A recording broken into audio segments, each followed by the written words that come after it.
Hi friends, இன்னைக்கு நம்ம பார்க்க போகிறது டே 8 கிளாஸ். சரிங்களா? அதே மாதிரி நம்ம லாஸ்ட் கிளாஸில் பார்த்த மாதிரியே ஒரு பேங்கிள் வச்சு ரவுண்டாக சர்க்கிள் போட்டுக்கோங்க. ஸ்கேல் வச்சு நான் கிழிச்சிருக்கலாம், அந்த மாதிரி கோடு கிழிச்சிக்கோங்க. சரிங்களா? கிழிச்சிட்டு அதுக்கப்புறம் இங்கே பாருங்கள், பென்சிலில் ஃபஸ்ட்டு லைனில் ரெண்டு கோடு. சரிங்களா? இப்போது இங்கே வந்து நம்மளுக்கு இங்கே கோட் போடல, இங்கே கோட் தெரியுதா? இதுக்கு நடுவில் சின்னதாக 1. இப்போ இந்த 2 கோடுக்கும் நடுவில் அந்த மாதிரி நடுவில் நம்ம ஒரு கோட் போட்டுக்க போகிறோம். போடுறேன் பாருங்கள், நல்லா கிளியராக 2 கோடுக்கும் நடுவில்.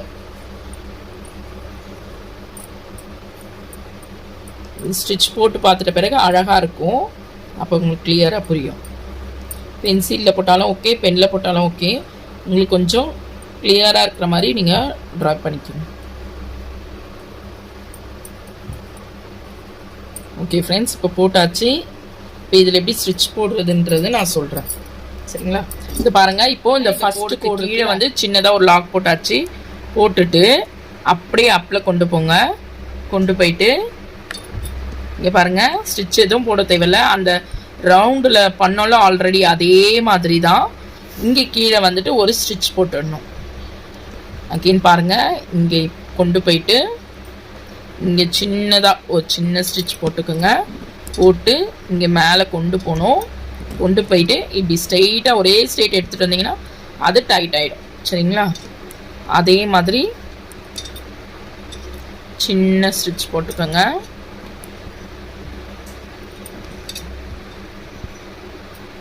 இப்போ லாஸ்ட்டு பாருங்கள், இங்கே போட்டு அந்த சர்க்கிளோட எண்டு இருக்குல்ல, அந்த கோடு, அங்கே வந்து நம்ம எப்போவுமே போடுற மாதிரி லாக் ஒன்று போட்டுடணும். சரிங்களா? சின்ன லாக் ஒன்று நம்ம போடுறோமா, அது போட்டுட்டு எப்போவுமே நம்ம ஒரு லாக் போடுவோம் முடிச்சிட்ட பிறகு எண்ட் நாட், அதை வந்து நம்ம இங்கே போட்டுடணும். போட்டுட்டு நம்ம கட் பண்ண வேண்டியது கிடையாது. அதை அப்படியே கீழே வந்து இப்போ இங்கே போட்டாச்சு. நெக்ஸ்ட் இங்கே வரும்போது அப்படியே தான் நீங்கள் த்ரெட்டை கீழே கொண்டு வரணும். இங்கே கட் பண்ணிவிட்டு அகெயின் மறுபடியும் போட தேவையில்லை. இங்கே பாருங்கள், இப்போ இங்கே நம்மளுக்கு இது வரைக்கும் போட்டிருக்கோமா, இங்கே போடலை. இப்போ இங்கேருந்து ஸ்டார்ட் பண்ணணும். அதே மாதிரி சின்ன லாக் பக்கத்துலேயே போட்டுட்டு அப்பில் அந்த கோட்லேயே மேலே போய் ஒரே ஸ்ட்ரெயிட் இழுத்து இங்கே ஒரு சின்ன லாக் போடணும். இங்கே போட்டுட்டு சின்ன லாக் போடுங்க.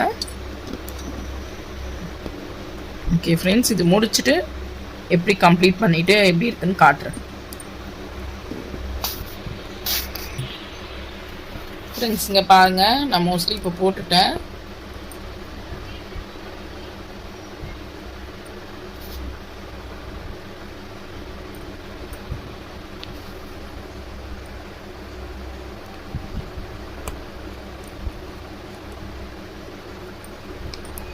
உங்களுக்கு கிளியராக புரியுதா பார்த்துக்குங்க.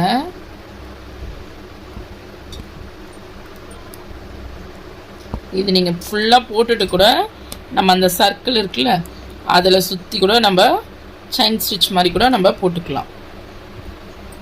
இதெல்லாம் நம்மளுக்கு வந்து ப்ளவுஸில் வைக்கும்போது ஸ்டோனுக்கெல்லாம் ஸ்டோன் நம்ம ஃபிக்ஸ் பண்ணுறோம்ல ப்ளவுஸ்க்கு, அந்த ஸ்டிச்சிங்க்காக தான் இது வந்து ட்ரைனிங் ஆகுறது. அதனால் இது வந்து ஜஸ்ட் இதுக்காக தான் அப்படின்னு விட்டுறாதீங்க.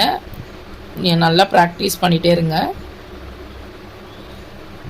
ஓகே ஃப்ரெண்ட்ஸ், இது பாருங்கள், இது முடிஞ்சிடுச்சு. இப்போ நெக்ஸ்ட்டு ஸ்டிச் பார்க்கலாம். இங்கே பாருங்கள், நம்ம அடுத்த ஹேரோ ஒரு ஸ்டிச் போட போகிறோம். எப்போவுமே போடுற மாதிரி ஃபஸ்ட்டு நம்ம நாட் போடுறோம்ல, ஸ்டார்டிங் நாட், அது போட்டுட்டு இங்கே பாருங்கள், இந்த மாதிரி 2 கோட் போட்டு வச்சுக்கோங்க. சரிங்களா? ஸ்கேலில் கிழிச்சிட்டு ஃபஸ்ட்டு நம்ம இங்கே ஒரு நாட் போட்டிருக்கோம். போட்டு ஃபஸ்ட்டு இங்கே இருக்குல்ல, இந்த கோட்டில் இப்படி போட்டு இங்கே ஒரு சின்னதாக எப்போவுமே நம்ம போடுவோம்ல அந்த சின்ன லாக். சரிங்களா? இது போட்டு அதுக்கு ஆப்போசிட்லேயே அப்படியே ஸ்ட்ரெயிட்டாக பாருங்கள், உங்களுக்கு தெரியுதா பார்த்துக்குங்க. இங்கே வந்து இங்கே சின்னதாக ஒரு பக்கத்துலேயே ஒரு ஸ்டிச் போட்டுக்கோங்க. இப்போது இந்த இடம் இதில் வந்து இதுக்கு மேலே வந்து நம்ம ஸ்டார்ட் பண்ணியிருக்கோம்ல, அந்த ஸ்டிச்சுக்கு மேலே ஒரு ஸ்டிச் போட்டு ஒரு சின்ன ஸ்டிச் போடணும். போட்டுட்டு இப்போ இது என்ன பண்ணணும்னா, இங்கே 2 நம்மளுக்கு தெரியுதா, நம்ம எடுக்கும்போது நம்மளுக்கு இந்த 2 இது மாதிரி என்ன சொல்கிறது, 2 நூல் மாதிரி நம்மளுக்கு ஜரி நூல் இருக்குது.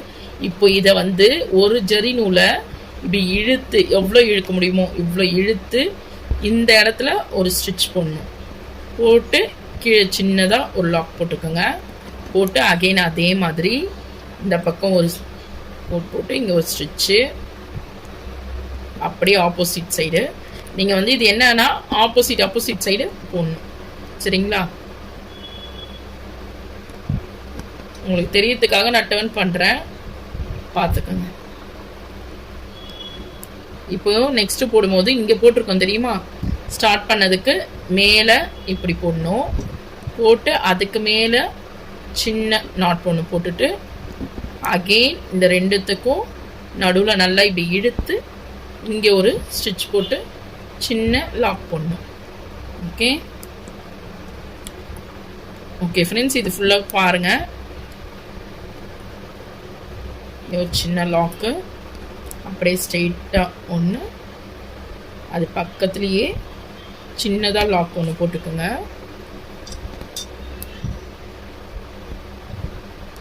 போட்டு இதுக்கு மேலேயே தான் போடணும், தெரியுதா? ஆல்ரெடி நம்ம போட்ட அந்த லாக்குங்களுக்கு மேலேயே போடணும். அது மேலே சின்ன ஒரு லாக்கு, அகெயின் இந்த 2 ஜரி நூலுக்கும் நடுவில். சரிங்களா? அதை நல்லா ரொம்ப அறுத்து போகிற மாதிரி இது பண்ண வேண்டாம், சின்னதாக எவ்வளோ மூவ் பண்ண முடியுமோ அந்த அளவுக்கு பண்ணிக்கோங்க. ஓகே ஃப்ரெண்ட்ஸ், இது நான் ஃபுல்லாக கம்ப்ளீட் பண்ணிவிட்டு காட்டுறேன் பாருங்கள். இது ஈஸியாக தான் இருக்கும். ஸ்டார்டிங் எப்படின்றத கிளியராக புரிஞ்சுக்கிட்டு நீங்கள் ஒன்று போட்டுட்டிங்கன்னா உங்களுக்கு ஈஸியாக வரும். இந்த லாஸ்ட்டு கோடில் இப்படி இழுத்து த்ரெட்டெல்லாம் அறந்தெல்லாம் போகாது, நம்ம இழுக்கிறதுனால அறந்துடுமோ அப்படியெல்லாம் எதுவும் இது பண்ணாதீங்க. அவ்வளோதான் ஃப்ரெண்ட்ஸ். இப்போ இது ஃபுல்லாக போட்டாச்சு. இங்கே வந்து நம்ம போடுற எப்போவுமே எண்ணாட் போட்டுக்கலாம். ஓகே ஃப்ரெண்ட்ஸ், இதை நல்லா ப்ராக்டிஸ் பண்ணுங்கள். பிடிச்சிருந்தால் லைக் பண்ணுங்கள், ஷேர் பண்ணுங்கள், சப்ஸ்கிரைப் பண்ணுங்கள். ஏதாச்சும் டவுட் இருந்ததுன்னா கமெண்ட் பண்ணுங்கள். தேங்க்யூ.